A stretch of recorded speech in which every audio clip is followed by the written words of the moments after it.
ನಗಾಡ್ತಾ ಇದೆಯಾ? ಏನು ವಿಷಯ? ಆಮೇಲೆ ಹೇಳ್ತೀನಿ ಅಲ್ವಾ. ನಿಮ್ಮಿಬ್ಬರಿಗೂ ನಾನು ಇಲ್ಲಿಂದ ಹೋಗುವಾಗ ಕೆಲಸ ವಯಸ್ಸು ಹೋಗಿದ್ದೀನಿ. ಹಾಂ, ರಾತ್ರಿ ಮೇಲ್ ಮಾಡಿ ಅಂತ ಹೇಳಿದ್ದೀನಿ, ಯಾಕೋ ಮಾಡಿಲ್ಲ?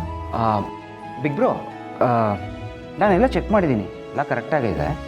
ಆದರೆ ಒಂದೇ ಒಂದು ಕಡೆ ಮಾತ್ರ ಎಂಟ್ರಿ ಮಿಸ್ ಆಗಿದೆ ಅಷ್ಟೆ. ಸೊ ಅದರಿಂದ ಎಲ್ಲ ಕಡೆ ಮಿಸ್ ಮ್ಯಾಚ್ ಆಗ್ತಾಯಿತ್ತು. ಫೈನಲಿ ಅದನ್ನ ಕ್ರಾಸ್ ಚೆಕ್ ಮಾಡಿ ನೋಡಿದಾಗ ಕೊನೆಗೆ ಸಿಕ್ತು. ಆ್ಯಂಡ್ ಅದನ್ನೆಲ್ಲ ಸರಿ ಮಾಡಿ ರಿಪೋರ್ಟ್ ರೆಡಿ ಮಾಡಿ ಇನ್ನೇನು ಮೇಲ್ ಮಾಡಬೇಕು ಅನ್ನೋಷ್ಟೊಳಗೆ ಬೆಳಗ್ಗೆ 4:15 ಆಗೋಯ್ತು ಮ್ಯಾನ್. ಆ್ಯಂಡ್ ನಾನು ಮನೆಗೆ ಹೊರಟೋಗಿದ್ದೆ. ಪಾಪ ಆನಂದ್ ಬ್ರೋ ಇಲ್ಲೇ ಉಳ್ಕೊಂಡಿದ್ರು. ಗೊತ್ತಾಯಿತು ನನಗೆ. ಆಫೀಸ್ ಕೆಲಸ ಅಂತ ಬಂದರೆ ನಮ್ಮ ಆನಂದ ಭಾಳ ಸಿನ್ಸಿಯರಾಗಿ ಭಾಳ ಸೀರಿಯಸ್ ಆಗಿ ಕೆಲಸ ಮಾಡ್ತಾನೆ. ಬಟ್ ಅದೇ ಬೇರೆ ವಿಚಾರದ ಸ್ವಲ್ಪ ತರಲೆ ಅಷ್ಟೆ. ಬಿಗ್ ಬ್ರೋ, ಆನಂದ್ ಬ್ರೋ ಹಾಗಿದ್ರೆ ಚಂದ ಅಲ್ವಾ? ಕರೆಕ್ಟ್ ಅವ್ನು ಹಾಗೇ ಇರಬೇಕು. ಬೆಳಗ್ಗೆ ಫೋನ್ ಮಾಡಿದ್ದೆ, ಬೆಳಗಿನ ಜಾವ 5 ಗಂಟೆಗೆ ಮನೆಗೆ ಬಂದಿರೋದು, ಫೋನ್ ಮಾಡಿ ಡಿಸ್ಟರ್ಬ್ ಮಾಡಬೇಡ, ನಾನು ರೆಸ್ಟ್ ತೊಗೋಬೇಕು ಅಂದ. ಅದಕ್ಕೆ ನಾನು ಡಾರ್ಲಿಂಗ್ ಹತ್ರ ಲೈಟಾಗಿ ಫಿಟ್ಟಿಂಗ್ ಇಟ್ಟಿದ್ದೀನಿ. ಇಷ್ಟೊತ್ತಿಗಾಗಲೇ Tom and Jerry Cartoon Network ಶುರು ಆಗ್ಬಿಟ್ಟಿರುತ್ತೆ ಮನೇಲಿ. ಅವನು ಪಾಪ ಆನಂದ್ ಬ್ರೋ, ಇವತ್ತು ಅವ್ರ ಕತೆ ಮುಗೀತು. ಅಂಥದ್ದೆಲ್ಲ ಏನೂ ಆಗಲ್ಲ. ನನ್ನ ಮಗ ನನ್ನ ಎಷ್ಟು ಸತಿ ಗೋಳಿಕೊಂಡಿದ್ದೆ ನಾನು, ಅವೆಲ್ಲ ಅವ್ನಿಗೇನು ತಟ್ಟೋದಿಲ್ಲ. ಅದು ಅಲ್ಲದೆ ಹೆಂಡತಿ ಹತ್ರ ಬೈಸ್ಕೊಳ್ಳೋದು ಅವ್ನಿಗೇನು ಹೊಸ್ತಲ್ಲ ಕಣೋ. ಅದು ಅಲ್ಲದೆ ಯಾವುದೂ ಅಂಟೋದಿಲ್ಲ ನನ್ನ ಮಗನಿಗೆ. Bro, I am just getting a call. ಅದು ಯಾ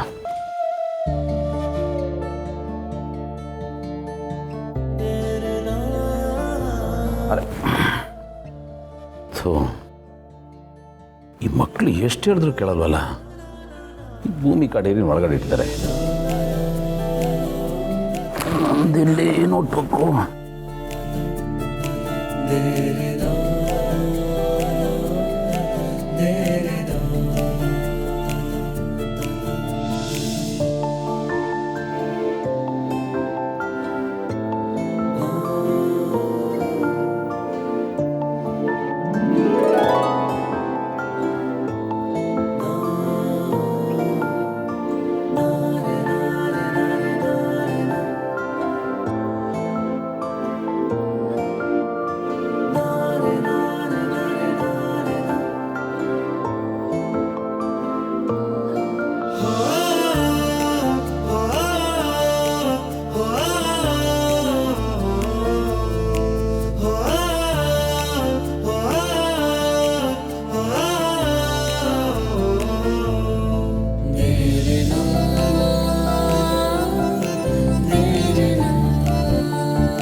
ಗೆಳೆಯ, ಯಾಕೋ ಇಂಥ ಕೆಲಸ ಮಾಡಿದೆ? ನಿನ್ನ ಗೆಳೆಯ ಅಂತ ಅಷ್ಟು ಪ್ರೀತಿಸ್ತೀನಿ, ನೀನು ಒಳ್ಳೆ ಬಗಲ್ಕ ದುಶ್ಮನ್ ಥರ ಆಡ್ತೀಯಲ್ಲ ನಿನ್ನಲ್ಲಿ. ಏನಾಯ್ತು ಅಂತ? ಏನಾಯ್ತು ಅಂದ್ರೆ ನಿನ್ಗೇನು ಗೊತ್ತಿಲ್ಲ ಅಲ್ಲಪ್ಪ.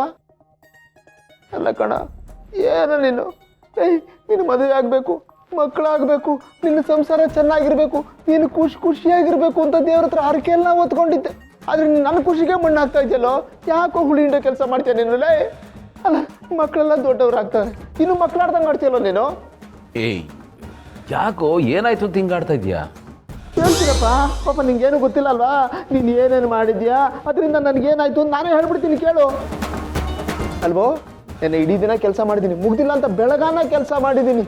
ಮನೆಗೆ ಹೋಗಿ ಗಿಮ್ರಂಗ ಅಂತ ಮಲ್ಗೋಣ ಅನ್ನೋಷ್ಟೊತ್ತಿಗೆ ನನ್ನ ಹೆಂಡತಿ ಬಂದು ಕೇಳ್ತಾಳೆ, ಎಲ್ಲೋಗಿದ್ರಿ, ಯಾವಳ ಜೊತೆ ಹೋಗಿದ್ರಿ, ಯಾವಳ ಮನೆಗೆ ಹೋಗಿದ್ರಿ ಅಂತ. ಅಷ್ಟು ಬೇಗ ಫಿಟ್ಟಿಂಗ್ ಇಟ್ಟಿದ್ಯಲ್ಲೋ. ಅರ್ಧ ದಿನ ರಜೆ ಹಾಕ್ಬಿಟ್ಟು ಯಾವಳ ಜೊತೆಗೆ ಹೋಗಿದ್ದ ನಾನು. ಯಾಕೋ ಹಿಂಗೆ ಫಿಟ್ಟಿಂಗ್ ಇಟ್ಟೆ? ಯಾಕೆ? ನಾನು ಹಂಗೆಲ್ಲ ಏನು ಹೇಳಿಲ್ಲ ಕಣೋ. ನೀನೇ ಹೇಳಿರೋದು, ನನ್ನ ಮೇಲೆ ಆಣೆ ನೀನು ಹೇಳಬೇಕು, ನೀನೇ ತಾನು ಹೇಳಿರೋದು. ಆಯ್ತಪ್ಪ, ನಾನೇ ಕಿಂಗ್ ಪಿನ್ನು, ನಾನೇ ಪಿನ್ ಇಟ್ಟಿದ್ದು. ನೋಡೋ ಆನಂದ, ನೀನು ಹೀಗಿದ್ರೆ ನೋಡಕ್ ಚಂದ ಕಣೋ, ಅದಕ್ಕೆ ಪಿನ್ ಇಟ್ಟೆ. ನೋಡೋ, ಪಿನ್ ಇಡೋದು ಪ್ರೀತಿ, ಅರ್ಥ ಮಾಡ್ಕೋ. ಅಪ್ಪ, ಪಿನ್ನು ಪ್ರೀತಿ ನೀನೇ ಇಟ್ಕೊಳ್ಳೋ, ದಯವಿಟ್ಟು ನನ್ನ ಫ್ಯಾಮಿಲಿಗೆ ತರಬೇಡ. ಗಂಡ ಹೆಂಡ್ತಿನ ಪ್ರೀತಿಯಿಂದ ಇರಕ್ ಬಿಡು. ಲೇ ಹುಳಿ ಹಿಂಡಲೇಬೇಕು ಅಂತಿದ್ರೆ ಒಂದು ನಿಂಬೆಹಣ್ಣು ತಗೋ, ಗ್ಲಾಸ್ ತಗೋ, ಹುಳಿ ಹಿಂಡ್ಬಿಟ್ಟು ಶರ್ಬತ್ ಮಾಡ್ಕೊಂಡು ಕುಡಿದ್ಬಿಡು. ನನ್ನ ಲೈಫಲ್ಲಿ ನಿಂಬೆಹಣ್ಣು ಹಿಂಡ್ಬೇಡ ಕಣ. ನಾನ್ ನೋಡಿದ್ರೆ ನಿಂಗೆ ಅಯ್ಯೋ ಅನ್ಸಲ್ವೇನೋ? ಸಾಡಿಷ್ಟು ಕಣ ನೀನು. ಆಯ್ತಪ್ಪ, ಸಮಾಧಾನ ಮಾಡ್ಕೊಳ್ಳೋ, ನಾನೇ ಸಾಲ್ವ್ ಮಾಡ್ತೀನಿ. ಮಾಡು. ಒಟ್ಟು ಇವತ್ತು ನಾನು ನನ್ನ ಹೆಂಡತಿ ಚೆನ್ನಾಗಿರ್ಬೇಕು, ಆ ಥರ ಮಾಡು. ಆಯ್ತು.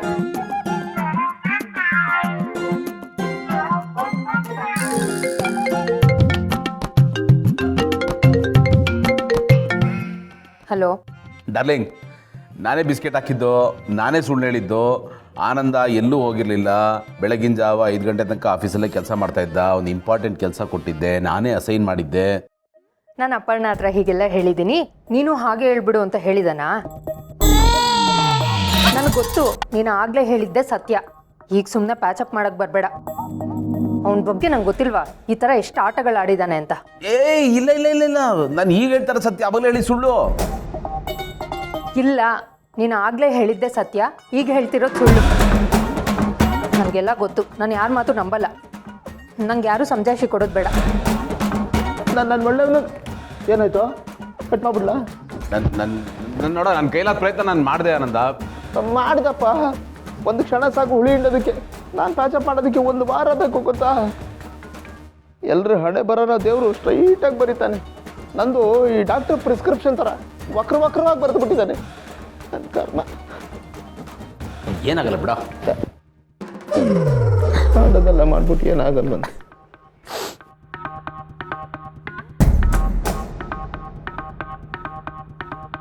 ಆನಂದ, ನೀನು ಬರೆಯೋದು ಅಂತ ಹೇಳಿದೆಯಲ್ಲ, ಇದು ಭೂಮಿಕಾ ಅವ್ರ ಡೈರಿ. ಓದ್ಬಿಟ್ಟ? ಓದಬಾರ್ದು ಅಂತಿದ್ದೆ, ಮಕ್ಕಳು ಬ್ಯಾಗಲ್ಲಿ ಇಟ್ಬಿಟ್ಟಿದ್ರು. ಓಹೋ, ಬೇಡ ಅಂತ ಅನ್ನಿಸ್ತು, ಆದರೂ ಯಾಕೋ ಮನಸ್ಸು ತಡಿಲ್ಲ. ಓದ್ಬಿಟ್ಟೆ. ಏನಿದೆ ಅಂಥದ್ದು? ಅಲ್ಲ, ಕೇಳ್ಬೋದಾ? ಅದು ಪರ್ಸನಲ್ ಇದ್ರೆ ಬೇಡ. ಭೂಮಿಕಾ ಅವ್ರ ಮನಸ್ಸೇ ಇದೆ ಕಣ ಇದರಲ್ಲೇ. ಭೂಮಿಕಾ ಅವರು ನನ್ನಿಂದ ದೂರ ಆದಾಗ ನಾನೊಬ್ಬನೇ ತುಂಬ ಕಷ್ಟಪಟ್ಟಿದ್ದೆ, ನರಳಾಡ್ತಾ ಇದ್ದೆ ಅಂತ ಅಂದ್ಕೊಂಡಿದ್ದೆ. ಇಲ್ಲಪ್ಪ, ಅವರು ನನಗಿಂತ ಜಾಸ್ತಿ ಕಷ್ಟಪಟ್ಟಿದ್ದಾರೆ, ನೋವು ಅನುಭವಿಸಿದ್ದಾರೆ. ಆ ನೋವಿನ ಜೊತೆಗೆ ಮಗುನ ಜೋಪಾನ ಮಾಡೋ ಜವಾಬ್ದಾರಿ ಬೇರೆ. ಅದನ್ನೆಲ್ಲ ಅದು ಹೇಗೆ ನಿಭಾಯಿಸಿದ್ರು ಭಗವಂತನ ಗೊತ್ತು. ಅವರು ನನ್ನನ್ನು ತುಂಬ ಮಿಸ್ ಮಾಡ್ಕೊಂಡಿದ್ದಾರೆ. ನನ್ನ ಬಗ್ಗೆ ತುಂಬಾ ಯೋಚನೆ ಮಾಡಿದ್ದಾರೆ, ನನಗೋಸ್ಕರ ಕಾದಿದ್ದಾರೆ. ಅವ್ರ ಪ್ರತಿ ಹೆಜ್ಜೆಲೂ ನಾನಿದ್ದೆ, ನನ್ನ ನೆನಪಿತ್ತು. ಎಲ್ಲವೂ ಇದೆ ಇದರಲ್ಲಿ. ಏನು ಬಿಗ್ ಬ್ರೋ, ತುಂಬ ಪೊಯಿಟಿಕ್ ಆಗಿ ಮಾತಾಡ್ತಾ ಇದೆಯಾ? ಅದೇ ಪಾರ್ಥ, ನಿಮ್ಮ ಅತ್ತಿಗೆ ಡೈರಿ ಬರೆದಿದ್ರು, ಅದನ್ನು ಗೆಳೆಯ ಓದಿದ್ದಾನೆ, ಅದನ್ನು ಹೇಳ್ತಾ ಇದ್ದೆ.